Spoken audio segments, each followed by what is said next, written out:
નમસ્કાર મિત્રો, હું કરણ જોશી. છેલ્લા 2 દિવસથી ઘણા બધા હિતેચ્છુઓના મને મેસેજીસ આવે છે કે ભાઈ, અમે જાણીએ છીએ તું સાચો છે અને અમે બધા જ તારી સાથે છીએ. એટલે જ હવે જે સાચી અને આખી વાત છે એ જ હું તમને કહી દઉં. તો પહેલાં તો જે આ ઘટના છે એ 5 મહિના જૂની છે, જાન્યુઆરી મહિનાની છે, જ્યારે મારું અકાઉન્ટ છે ને હેક થયું હતું.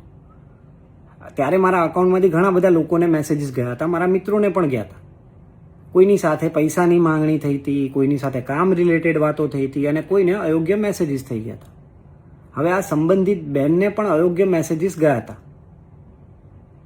અને એ દરમિયાન હું મારી ફિલ્મના પ્રમોશનમાં ખૂબ જ વ્યસ્ત હતો, બહુ જ બિઝી હતો.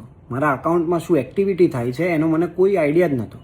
પણ જે મિત્રોને મારા અકાઉન્ટમાંથી મેસેજીસ ગયા એ મિત્રોએ મને કહ્યું કે ભાઈ, તારામાંથી કેમ આવા મેસેજો આવે?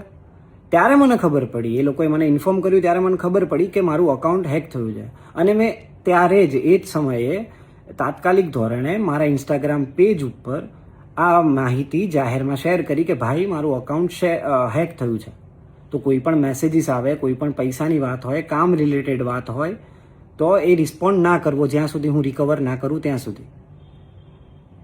હવે આ સંબંધિત બહેને પણ સ્પષ્ટ રીતે કહી દીધું હતું ત્યારે કે આ જે મામલો થયો એમાં મારી કોઈ વ્યક્તિગત સંડોવણી હતી જ નહીં. આ જે થયું છે એ હેકિંગના કારણે જ થયું છે. ત્યારે જ બધી ચોખવટ થઈ ગઈ હતી, ક્લિયર કટ ત્યારે જ બધું થઈ ગયું હતું. પણ હવે એ 5 મહિના જૂની ઘટનાને ફરી જે અલગ અલગ રીતે રજૂ કરવામાં આવી રહી છે તો એ હકીકત નથી. સત્ય જે પહેલાં હતું સત્ય એ જ છે, સત્ય બદલાતું નથી ક્યારેય.